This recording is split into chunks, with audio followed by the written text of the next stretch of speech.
जय हिंद मेरे प्यारे सभी साथियों, आप सभी का अपने channel math bye Vipin sir पर स्वागत है। दोस्तों आज जो है हम लोग रेशियो का पार्ट 4 पढ़ेंगे। इसके पहले पार्ट 3 तक करा चुके हैं। जो भाई अभी हमारा नहीं देखे पार्ट 3 तक, वे पार्ट 3 तक देख लें, तब उसके बाद पार्ट 4 से देखें, ताकि उन्हें किसी प्रकार की कोई समस्या न हो। और दोस्तों आप जो भाई अभी हमारे चैनल पे नए हैं, वे चैनल को सब्सक्राइब कर ले। सब्सक्राइब करते वक्त बगल में हमारी बेल आइकन यानी घंटी को दबाना मत भूलिएगा, ताकि हमारा कोई भी नोटिफिकेशन आप तक आसानी से पहुंच जाए। और दोस्तों आपके पास जो भी स्टडी ग्रुप हो, उसमें आप वीडियो को शेयर कर दिया करिए, चाहे वह फेसबुक हो, चाहे व्हाट्सएप हो, चाहे जो भी ग्रुप हो, उसमें आप शेयर जरूर कर दिया करिए। आज हम लोग देखते हैं पार्ट 4 का पहला क्वेश्चन। देखिएगा, 117 रुपए को ए, बी और सी में 2:3:4 के अनुपात में विभाजित किया जाना है, किंतु यह धनराशि जो है गलती से 1/3:1/4 के अनुपात में विभाजित हो गई। तो बताइए सर्वाधिक लाभ किसे और कितने रुपए का हुआ। तो बताइए सर्वाधिक लाभ किस व्यक्ति को और कितने रुपए का हो रहा है, यह हमें बताना है। ठीक है, देखते हैं। सही अनुपात क्या था पहले? सही अनुपात था 1/2:3:4 का। कितने का? 2:3:4 का इसका सही अनुपात था।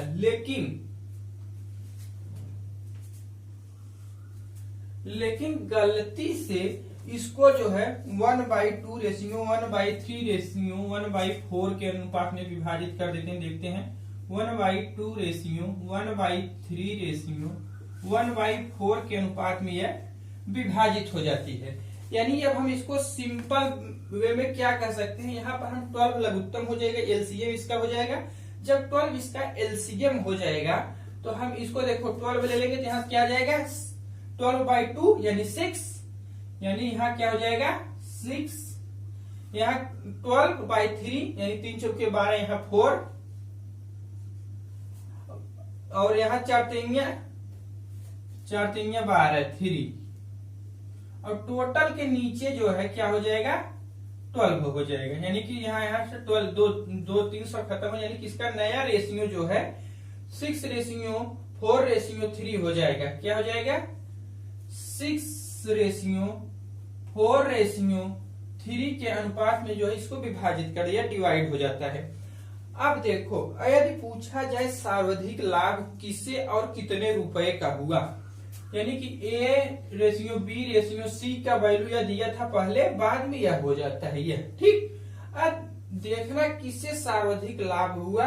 तो पहले और दूसरे का जो रेशियो है, प्रत्येक टर्म का डिफरेंस ले लिया जाता है। जो डिफरेंस सबसे अधिक हो वही को सबसे ज्यादा लाभ होगा, जिसका डिफरेंस सबसे कम हो उससे सबसे कम प्रॉफिट होगा। ठीक है, देखो यहाँ पर जो है ना 1 का डिफरेंस है, यानी यहाँ पर जो है 1 का डिफरेंस है, लेकिन यहाँ पर 1 का न होकर 4 का डिफरेंस है। यानी यह जो A है, यह B है, यह C है, यानी सबसे ज्यादा प्रॉफिट 1 हो रहा है। अब देखते हैं उससे सही वे में अगर जब पैसा बांटा जाता था तो कितना रुपया मिलता था। जब सही वे में बांटा जाता था तो 2 3 4 का अनुपात होता था ABC में। अब यदि सही वे में जब पैसा बांटा गया तो A को प्राप्त धनराशि 2/, तीनों को ऐड कर देंगे, यानी 4 3 7 7 2 9। ठीक, कुल धनराशि जितनी है उससे मल्टीप्लाई कर देंगे। कितना है भैया 117 रुपया। यहाँ से इसको डिवाइड कर देंगे, कितना हो जाएगा 7 1 का 7 बचा 2 हो गया 27, 7 1 का 7 9 9 27 यानी 13 13 दूनी 26 रुपया, 26 रुपया सही वे में ए को मिलना चाहिए था, लेकिन गलती से उसको कितना मिलता है, यानी सेकेंड क्रम में।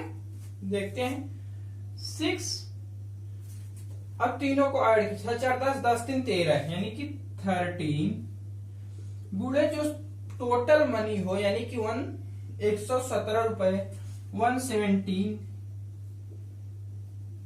13 9 117 9 9 9 54 रुपया मिल जाता है। देखो ए को मिलना चाहिए था शुरू में जो कितना सही वे में मिलता था 26 रुपए, लेकिन उसे गलती से 54 रुपया प्राप्त हो गया। ठीक है, तो कितने का डिफरेंस हुआ इनके बीच में? 28 का, यानी कि 28 रुपए का लाभ प्राप्त करेगा ए, और सर्वाधिक लाभ इसी को प्राप्त होगा। सबको निकालने की कोई जरूरत नहीं है, टाइम वेस्ट नहीं करना है, रेशियो निकालेंगे। जिसका डिफरेंस सबसे ज्यादा वह सबसे ज्यादा प्रॉफिट प्राप्त करेगा, जिसका डिफरेंस सबसे कम हो वह सबसे कम प्रॉफिट प्राप्त करेगा। ठीक है, ये दोस्तों आया हुआ क्वेश्चन था।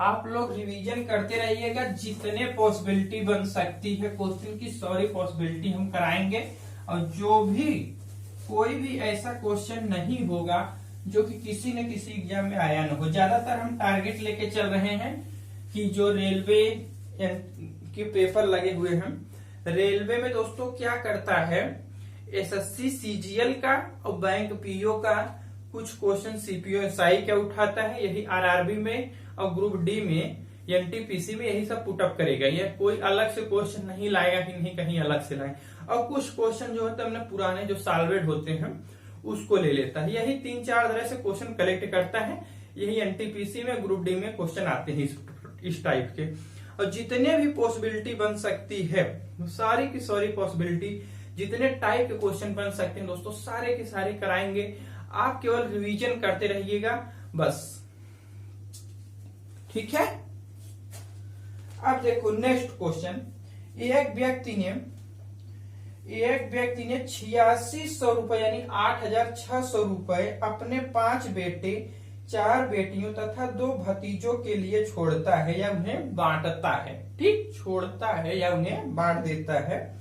यदि प्रत्येक बेटी को भतीजे का 4 गुना तथा प्रत्येक बेटे को भतीजे का 5 गुना भाग मिले हो तो प्रत्येक बेटी का भाग क्या होगा? प्रत्येक बेटी का भाग क्या होगा यह हमें बताना है। देखिए, देखते हैं, बहुत अच्छा क्वेश्चन है, सीजीएल मेंस का क्वेश्चन है, और यही दोस्तों जो है एनटीपीसी में भी पूछा गया है, और यही क्वेश्चन जो है सीपीओ एसआई में भी पूछा गया है। यह दोस्तों कोई जरूरी नहीं है कि जो क्वेश्चन जो यहाँ मतलब सीजीएल में मेंस में आ गया है वह हमें रेलवे में नहीं आएगा, वही रेलवे में भी आ सकता है। आ सकता नहीं दोस्तों, आता है। ठीक, वही क्वेश्चन क्या करेगा, सीपीओ एसआई में पुटअप कर देगा। ठीक है, देखते हैं। कह रहा है, देखो एक व्यक्ति है, उसके पास जो बेटे, बेटी और जो है भतीजे है। नेफ्यू माने भतीजा होता है। ठीक, सन माने बेटा, डॉटर माने बेटी, नेफ्यू माने भतीजा। ठीक, में 8600 रुपए जो है उन्हें हिस्सेदारी देता है या उनके बीच बांट देता है। क्वेश्चन समझिएगा। अब कह रहा है जो डॉटर का हिस्सा है वह नेफ्यू का 4 गुना है। यदि नेफ्यू यानी भतीजे को हम 1 रुपए देते हैं या 1 है का हिस्सा, तो डॉटर का हिस्सा जो है नेफ्यू का 4 गुना है, यानी कि इसका 4 गुना इसमें मल्टीप्लाई कर देंगे, यानी इसलिए कितना हो गया 4।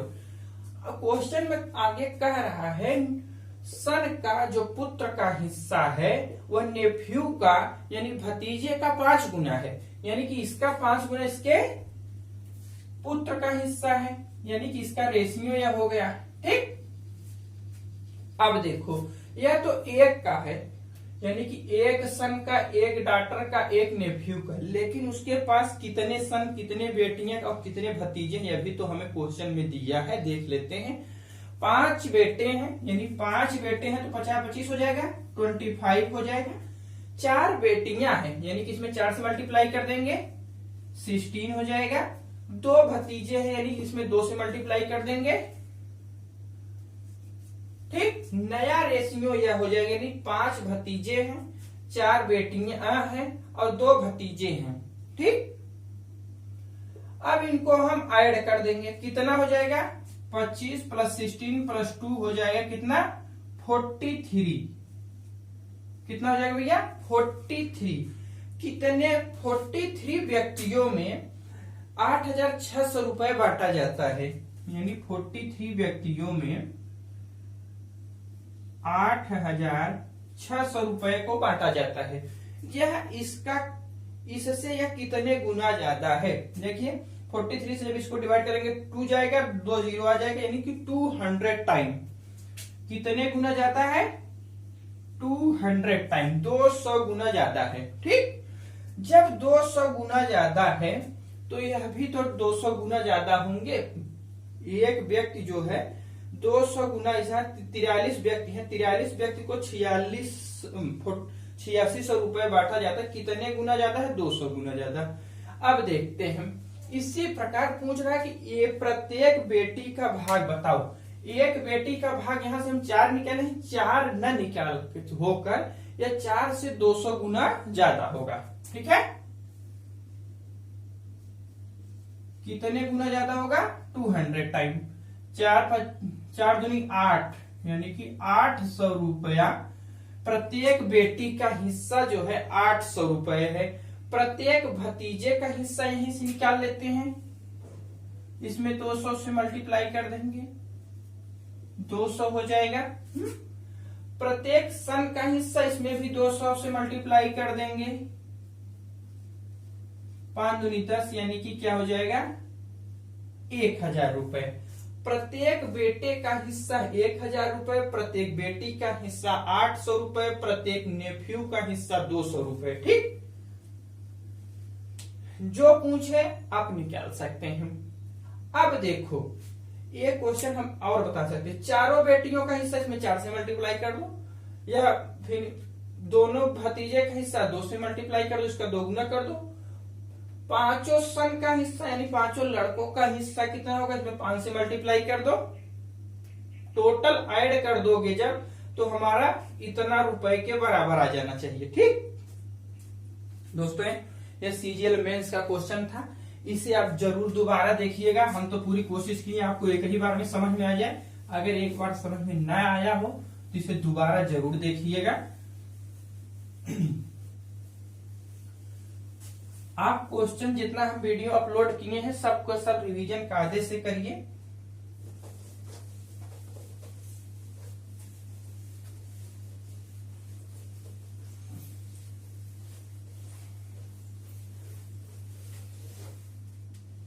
अगर दोस्तों अच्छा लग रहा हो, समझ में आ रहा हो, तो चैनल को सब्सक्राइब कीजिएगा। सब्सक्राइब करते वक्त बगल में अभी बेल आइकन यानी घंटी को दबाना मत भूलिएगा, ताकि हमारा कोई भी नोटिफिकेशन आप तक आसानी से पहुंच जाए। और दोस्तों आपके पास जो भी स्टडी ग्रुप हो, आप ईमानदारी पूर्वक उसमें शेयर जरूर कर दिया करिए। ठीक है, अब हम लोग नेक्स्ट क्वेश्चन देखते हैं, जो कि बहुत ही अच्छा क्वेश्चन है, सीपीयूएसआई का क्वेश्चन है। कह रहा है 5:7 के प्रत्येक पद में क्या जोड़ दिया जाए जिससे प्राप्त नए पदों का अनुपात जो है 4:5 हो जाए। 4:5 हो जाए। ठीक है, देखिए बहुत बढ़िया क्वेश्चन है। देखिए कह रहा है कि 5:7 के प्रत्येक पद में क्या जोड़ दिया जाए जिससे कि अगला जो रेशियो है वो 4:5 का हो जाए। यदि हम इसमें के जोड़ देते हैं, ठीक, हमें मालूम नहीं, हम मान लेते हैं हम के जोड़ देंगे प्रत्येक टर्म में। अब इसका जो नया रेशियो है यह 4:5 का हो जाता है। ठीक, इसका इसमें दोनों में मल्टीप्लाई हो जाता है, क्या हो जाएगा 25 प्लस 5 के, इसका इसमें मल्टीप्लाई हो जाएगा, 7 7 28 28 प्लस 4 के। ठीक, कोई दिक्कत नहीं होनी चाहिए। देखिए 4 के इधर आएगा, सब्ट्रैक्ट हो जाएगा, यहाँ बचेगा के, यहाँ 25 इधर जाएगा तो क्या हो जाएगा 3।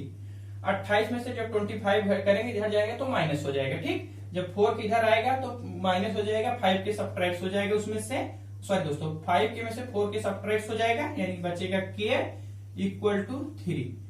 यही हमारा आंसर हो जाएगा। यानी कि प्रत्येक टर्म में यदि हम 3 जोड़ देते हैं तो उसका अगला रेशियो या अगला अनुपात जो है 4/5 का अनुपात हो जाएगा। देख लेते हैं होता है कि नहीं। अब यदि हम इसमें क्या 5 में अगर 3 जोड़ते हैं तो 8 हो जाएगा। ठीक, 7 में 3 जोड़ते हैं तो 10 हो जाएगा। क्या हो जाएगा? 4/5, यानी हमारा आंसर जो है वह सही है। ठीक, सब ये दोस्तों आए हुए क्वेश्चन, आप इसको कायदे से रिवीजन कीजिएगा।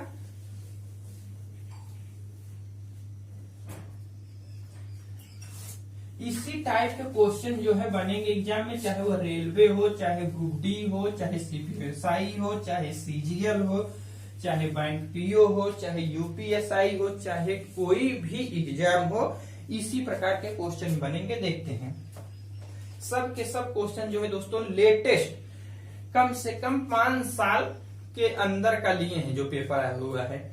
ठीक है, 5 साल का क्वेश्चन अगर आप सॉल्व कर लेते हैं कायदे से, आप जो है कि मैथ का कोई भी एक क्वेश्चन छोड़ कर नहीं आएंगे अगर वीडियो कायदे से रिवीजन करते रहेंगे तो। यदि रिवीजन आप करना छोड़ देंगे तो कोई पॉसिबिलिटी ही नहीं है कि आप मैथ में अच्छा परफॉर्मेंस कर जाए। जितना रिवीजन करेंगे उतना ही अच्छा आपके लिए होगा, उतना ही बेटर होगा। ठीक है, टफ से टफ क्वेश्चन अगर आप बार बार उसको रिवीजन करते रहते हैं तो क्या होता है, धीरे धीरे माइंड में एकदम फीड हो जाता है। वही क्वेश्चन इतना इजी लगने लगता है जिसकी आप पॉसिबिलिटी भी नहीं होती, आपको इमेजिन भी नहीं किए होंगे इतना क्वेश्चन कैसे इजी हो गया। क्योंकि प्रैक्टिस हर चीज के लिए बहुत ही इंपॉर्टेंट है। अगर आप प्रैक्टिस करना छोड़ देंगे तो कुछ भी नहीं होगा। ठीक है, practice must be compulsory. Any examination या कोई भी एम हो, आपको प्रैक्टिस करना तो पड़ेगा ही। देखिए, कोई क्रिकेट विकेट लोग खेलते हैं, क्रिकेट खेलने से पहले वे लोग लगातार प्रैक्टिस करते रहते हैं। प्रैक्टिस मस्ट बी कंपलसरी है। ठीक है दोस्तों, जितना प्रैक्टिस करोगे, जितना रिवीजन करोगे, उतना ही आपके लिए बेनिफिट होगा। देखते हैं, बहुत बढ़िया क्वेश्चन हम लोग करने जा रहे हैं, पढ़िएगा। 6:7 के प्रत्येक पद से कौन सी छोटी से छोटी पूर्णांक संख्या घटा दिया जाए जिससे प्राप्त नए पदों का अनुपात 16:21 से कम हो जाए। 16:21 से कम हो जाए। बहुत बढ़िया, बहुत शानदार क्वेश्चन है। इसको हम समझा देंगे एकदम आसानी से आपको। देखिएगा, कह रहा है कोई टर्म है जिसका रेशियो दिया है 6/7। ठीक, कि प्रत्येक टर्म में से छोटी सी छोटी पूर्णांक संख्या क्या घटा दिया जाए। इसका मान लेते हैं दोस्तों, छोटी से छोटी पूर्णांक संख्या हम के मान लेते हैं, जो भी संख्याएं हो मान का अनुपात। अब यह जो अनुपात है यह किससे कम हो जाए? 16:21 से। किससे कम हो जाए? यह 16:21 से कम हो जाए। अब देखो, यह साइन कुछ लोग भूल जाते हैं, ये किस टाइप का, मतलब छोटा और किस का मुंह होता है। देखो दोस्तों, छोटा जो होता है उसकी ओर जो है तीर का नोक होता है। भाई एक चीज हम आपको याद धरा देते हैं, जो व्यक्ति कमजोर होता है, हम कमजोर की ही ओर, अक्सर लोग जो होते हैं कमजोर व्यक्ति की ही ओर क्या करते हैं, या तीर की नोक कह लीजिए या इसे भाले की नोक कह लीजिए। ठीक, भाला लेकर कमजोर के ही घर तो जाते हैं भैया मारने, या कह लीजिए तीर जो है कमजोर के ही ऊपर चलाते हैं। अगर जबर होगा तो आपकी तीर मोड़ देगा, आपके ऊपर कर देगा। इसलिए ध्यान रखिए, तीर का मुंह हमेशा कमजोर व्यक्ति की ओर होता है। यह कमजोर है इसलिए यह जो है यह जबर है, यह ताकतवर है। ताकतवर व्यक्ति जो है कमजोर व्यक्ति की तरफ तीर का मुंह घुमा दे रहा है। ठीक, यानी भाई ये कमजोर है तभी तो इसको तीर का मुंह दिखा रहा है, ये तुमको मारेंगे आज हम। ठीक है, कमजोर व्यक्ति की तरफ तीर का मुंह होता है, याद रखिए। मुंह इधर है यानी यह कमजोर है। ठीक, अब देखो इस केस में मल्टीप्लाई हो जाएगा। क्या हो जाएगा? 6 6 दूनी 12 माइनस 21 के तीर का फिर साइन उसे लगाएंगे। ठीक, अब इसका इसमें मल्टीप्लाई हो जाएगा। कितना हो जाएगा? 16 25 96 112 112 माइनस 16 के, ऐसे होगा। अब देखो 112 जब तीर के इस साइड आएगा, यदि यहाँ प्लस है तो इधर आता है माइनस हो जाता है। क्या हो जाए? इधर आएगा माइनस हो जाएगा। 126 माइनस 112 और यदि यहाँ ये माइनस है, इस साइड जाएगा तीर के तो प्लस हो जाएगा। ठीक, 121 में से जब 16 घटा देंगे तो क्या हो जाएगा भैया 5k। अब इसको यहां से जब सब्ट्रैक्ट कर देंगे यानी कि 5k ग्रेटर देन, यहां से इसको सब्ट्रैक्ट करेंगे कितना आ जाएगा 14।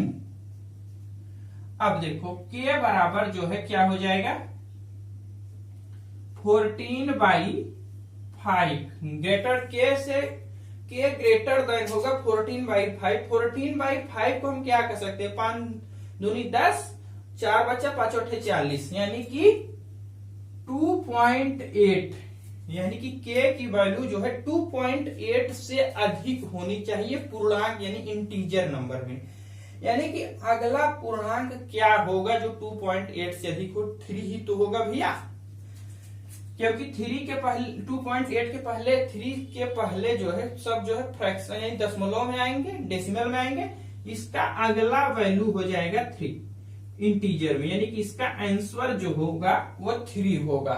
ठीक है, अगर समझ में आ रहा है दोस्तों तो लाइक कीजिएगा, शेयर कीजिएगा, सब्सक्राइब जरूर कीजिएगा। सब्सक्राइब करते वक्त तो बगल में आ रही बेल आइकन यानी घंटी को दबाना मत भूलिएगा, ताकि हमारा कोई भी नोटिफिकेशन हो वह आप तक एकदम आसानी से पहुंच जाए। ठीक है,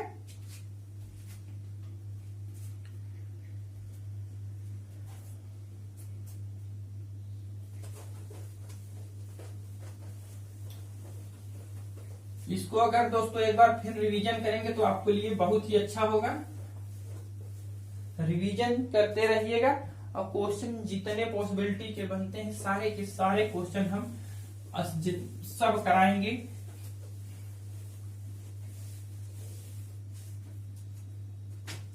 देखिएगा एक बहुत ही अच्छा क्वेश्चन हम लोग करने जा रहे हैं।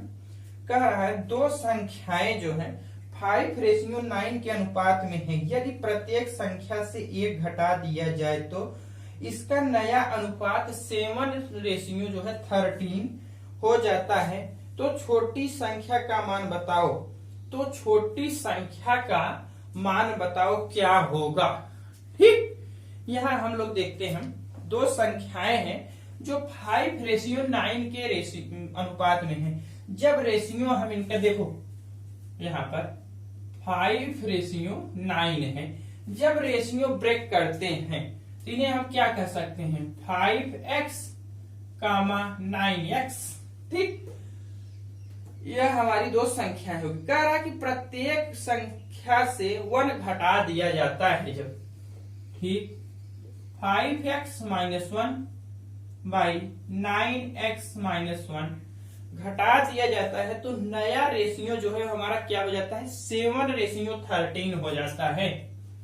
अब रेशियो जो है यही 7:13 हो गया। ठीक, अब देखो इसमें इसका मल्टीप्लाई करेंगे 13 × 5 = 65 x - 13 इक्वल टू इसका इसमें मल्टीप्लाई कर देंगे 9 × 7 = 63, इसका इसमें कर देंगे 7। ठीक, अब देखो 63 किधर लाएंगे तो 2x बचेगा, क्योंकि इधर इक्वल के जब इधर आएगा इधर पॉजिटिव साइन है तो इधर आ जाता है माइनस हो जाता है। इधर जो माइनस है तो उधर जाएगा साइड में तो क्या हो जाएगा पॉजिटिव साइन यानी प्लस में कन्वर्ट हो जाएगा। 13 - 7 कर देंगे तो क्या हो जाएगा 6, यानी कि x बराबर यहां से क्या आ जाएगा 3। प्रत्येक टर्म में से x का मान 3 आ गया। अब पूछ रहा है छोटी संख्या, यही तो छोटी संख्या होगी।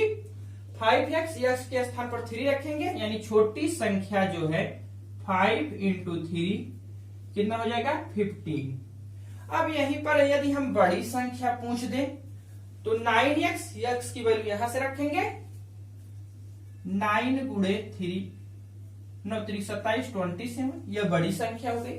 यह छोटी स्मॉलेस्ट नंबर, यह है ग्रेटेस्ट नंबर। ठीक, कोई दिक्कत हो तो बताइएगा। ये सब क्वेश्चन जो है दोस्तों आए हुए एग्जाम में है। यह रेलवे का क्वेश्चन था, रेलवे में आया हुआ था। आप जो है कोई दिक्कत हो, कोई समस्या हो आप लोग पूछिएगा जरूर। अगर कुछ समझ में कम आता हो तो कमेंट बॉक्स में जाकर हमें जरूर बताइएगा। कोई क्वेश्चन फंस रहा हो, आप लोग कोई भी बुक हो, वीडियो को 2 बार 3 बार कायदे से देख लीजिएगा, चाहे कोई भी बुक हो उसको आप तब उठा के सॉल्व कीजिएगा। मेरा दावा है कि आपको ये कभी क्वेश्चन जो है फंसेगा नहीं, सब के सब क्वेश्चन आप सॉल्व कर दोगे। हाँ, अगर आप कायदे से वीडियो को 2 बार देखोगे तो।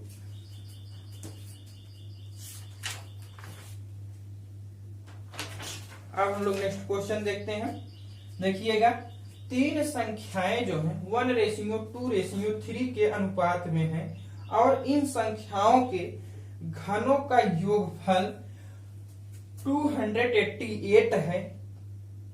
बीच वाली संख्या का मान बताओ। बीच वाली संख्या का मान बताओ, यह पूछा जा रहा है। देखिए, बहुत बढ़िया क्वेश्चन है जो कि आया हुआ है। 3 संख्याएं हैं 1:2:3 के अनुपात में, ठीक। यदि हम रेशियो इनका ब्रेक करेंगे तो इन्हें हम दोस्तों क्या कहेंगे, x, 2x, 3x, कोई वेरिएबल फॉर्म मल्टीप्लाई के रूप में इन्हें हम लिख देते हैं, ठीक। यानी कि इनके x, 2x, 3x हो जाएगा। कह रहा है कि इनके घनों का अनुपात जो है 288 है। इनका घन कीजिए, इनका घन कीजिए, इनका घन कीजिए, घनों के योगफल का। हाँ ठीक, घनों के योगफल का, यानी कि x का क्यूब प्लस जब इसका क्यूब लेंगे तो 8x³ प्लस 27x³ का योगफल 288 है, ठीक। अब तीनों को ऐड कर दीजिए, इनको ऐड कर दीजिए, इनका वैल्यू कितना हो जाएगा 36x³ 36x³ इक्वल टू 288 हो जाएगा। अब x की वैल्यू क्या हो जाएगा, यहां से देखो, जब इसको डिवाइड कर देंगे तो यहां से आ जाएगा कितना 8, यानी कि x बराबर हो जाएगा 2, क्योंकि इसका घनमूल हो जाएगा 2, ठीक। अब पूछा जा रहा है कि मध्य वाली संख्या क्या हो जाएगी। यही तो मध्य में है भैया, यही तो बीच वाली संख्या है, यानी कि 2x। x की वैल्यू यहाँ 2 रखेंगे, यानी कि बीच वाली जो संख्या है 2 × 2 इक्वल टू 4 हो जाएगा। पहली संख्या क्या हो जाएगी 2, यहां से पहली संख्या भी हम लोग देख लेते हैं, 2 हो जाएगी क्योंकि x की वैल्यू 2 है। तीसरी संख्या क्या हो जाएगी, यह भी देख लेते हैं, 3 × 2 यानी 6। तीसरी संख्या क्या हो जाएगी 6 हो जाएगा, ठीक।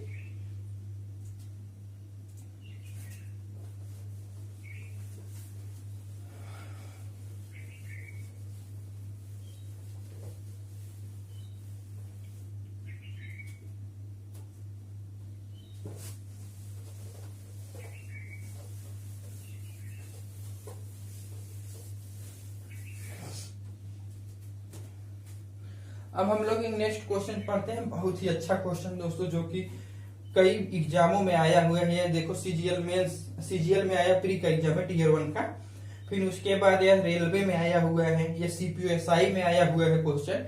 देखिए, बहुत ही अच्छा शानदार क्वेश्चन है, देखिए पढ़िएगा।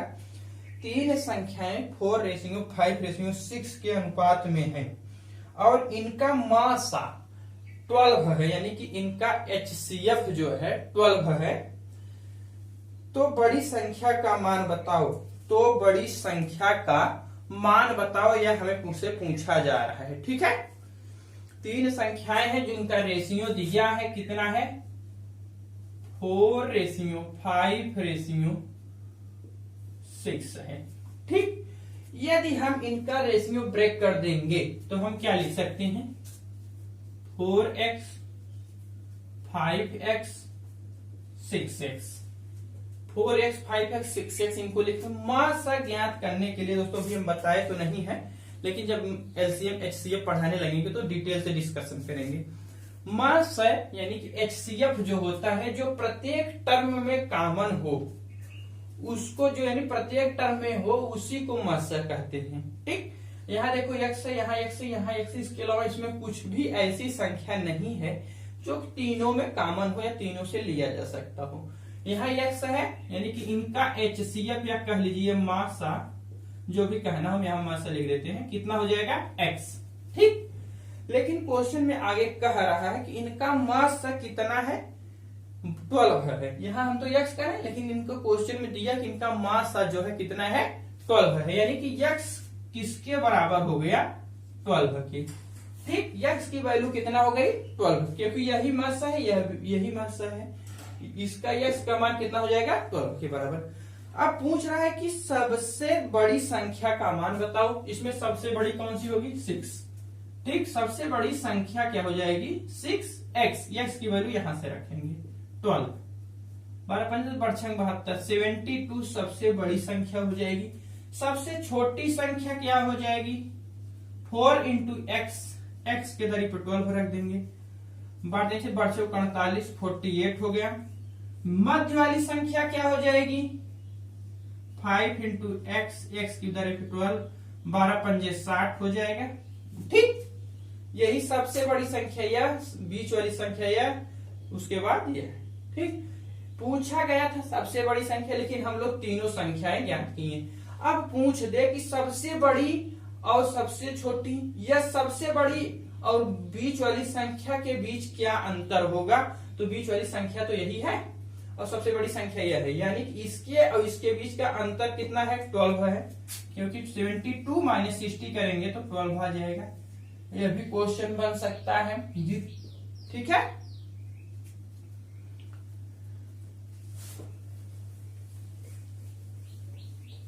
ये सब दोस्तों आप दोबारा देखिएगा वीडियो, अगर न समझ में आया हो, लेकिन मैं कोशिश कर रहा हूं कि आपको एक ही बार में समझ में आए, लेकिन आप रिवीजन करना मत छोड़िएगा। आप रिवीजन करना अगर भूल छोड़ देंगे तो क्या है, चीजें आप भूलने लगेंगे। कोई चीज कितनी भी टफ हो वह रिवीजन करने से इजी हो जाती है, कोई चीज कितना भी इजी हो रिवीजन छोड़ देने पर वह चीज उतनी ही टफ हो जाती है। दोस्तों, अगर एक व्यक्ति की बात की जाए, व्यक्ति से व्यक्ति की बात की जाए, अगर आपको हम कुछ दिन नहीं देखेंगे तो हम आपको भूल जाएंगे, और आप हमें कुछ दिन न देखें तो आप हमें भूल जाते हैं। अभी आप सपोज दैट इमेजिन कीजिए, आपका जो मित्र आज से 7-8 साल पहले था, आप उसको 7-8 साल पहले नहीं देखे, अगर अब तक नहीं देखे हो, तो आप क्या रहता है, उसका धीरे धीरे नाम तक भी भूल जाते हैं। जब प्रेजेंट टाइम पे आपसे मिलते हैं तो आप कहते हैं यार नाम नहीं याद आ रहा है, चेहरा जाना पहचाना लग रहा है, क्योंकि आप देखना भूल गए। उसी प्रकार आप जिस चीज को धीरे धीरे देखते रहेंगे वह चीज उतना ही इजी होने लगती है, उतना ही वह आपको आसानी से समझ में आने लगती है, वह चीज एकदम आपको कोई दिक्कत नहीं होगी। ठीक, नेक्स्ट क्वेश्चन देखते हैं अब हम लोग। देखिएगा, 3 संख्याएं 4:6:8 के अनुपात में है और इनका मासा 18 है, तो तीनों संख्याओं का योगफल बताओ। तीनों संख्याओं का जो है योगफल बताओ। ठीक है, 3 संख्याएं जो है किसके किसके रेशियो में है, 4:6:8 के अनुपात में है। जब इनका हम रेशियो ब्रेक करेंगे तो इनको हम क्या लिख सकते हैं, 4x, 6x, 8x, इतने के अनुपात में हो जाएंगे इनका, जब हम यहां से जो रेशियो जो ब्रेक करेंगे। ठीक,